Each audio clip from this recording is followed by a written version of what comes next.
I guess that can kind of like redirect into how you're thinking about like representation with the human body.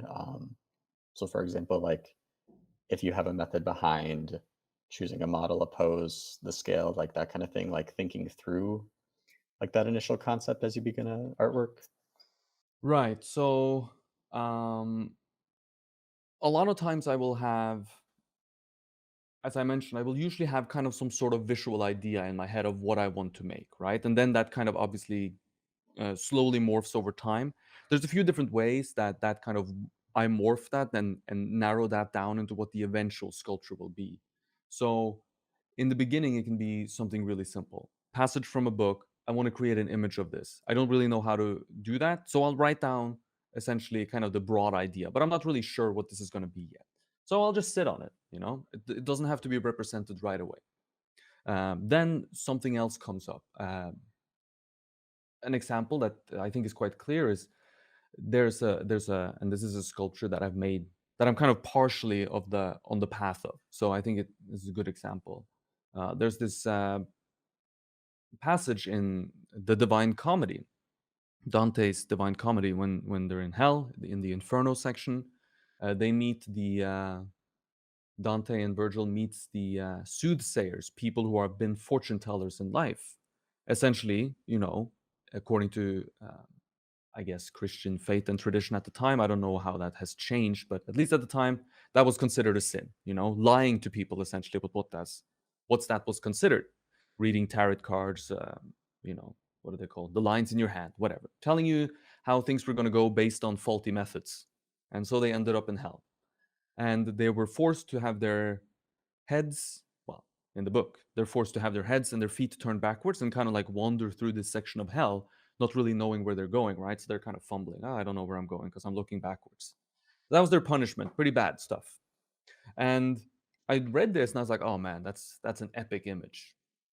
Uh, and I was looking through, looking for different artworks that were, uh, there's a lot of people who have represented work or the story of Dante's Inferno in quite, in glorious fashion, let's say. There's a lot of good work out there based on this book. But I couldn't really find anything with the soothsayers. So I was like, okay, well, whatever. I'll table this idea and I'll come up with something eventually.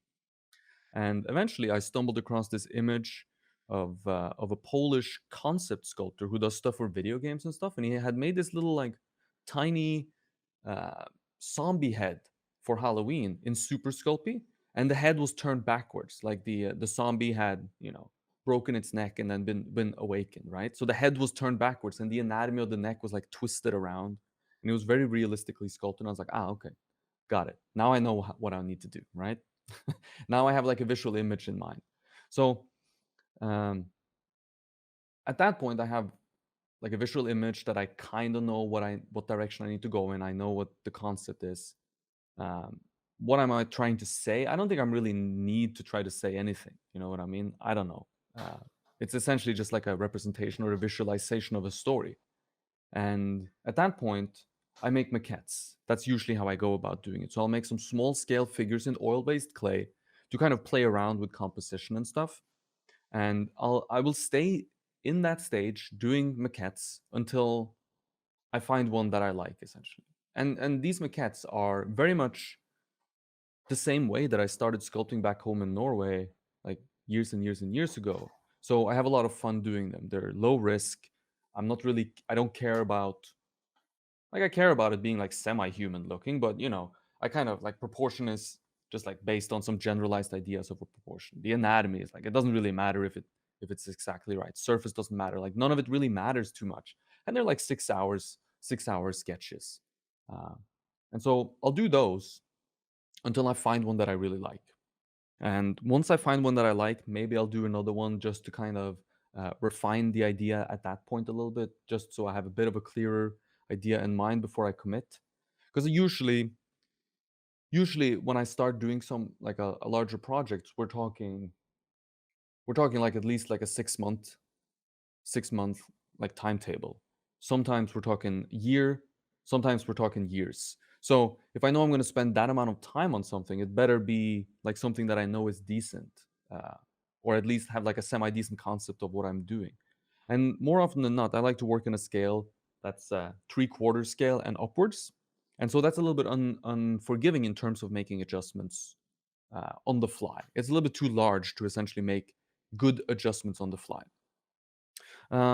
In terms of like picking a scale, I that's that one's I just kind of go based off of feeling. Like what do I want to do at this point? Um, Now I'm in a very fortunate position in that I have a job teaching sculpture, and that kind of pays the bills. So I don't really need to consider, can I sell this to people? What's the best scale for selling this to people? How do I create something here that appeals to the most amount of people? So I kind of get to not consider that, which is a very privileged and lucky position to be in. Um, so if I had to do that, I'd probably make some different decisions based on scale. But for the most part, I'll just pick a scale that I like, And Mhm. sometimes a project, it feels like a project needs, like I'm doing this really big sculpture now, and when at the beginning of that project, I was like, yeah, this, I wanted to set a new challenge for myself. I've done life size 3/4. Let me do bigger than life size this time and kind of see what I can do there. So sometimes that's the reason too. Like this project would be cool if it was massive and kind of towering over you. That would be neat because that kind of fits with the narrative of the project, essentially. Like it fits with the idea that this is supposed to be something like dominating and terrifying. Mhm. And it's not really that terrifying if it's this big. Then it's kind of cute, which Right. doesn't really do the thing that I wanted to do. Mhm. So the scale thing is yeah, that's just almost based off of, I don't even know. There's no like criteria there. It's almost based off of feel. What do I want to do? Do I want to set a new challenge for myself? What would be fun to do? And what's like manageable? So Mhm.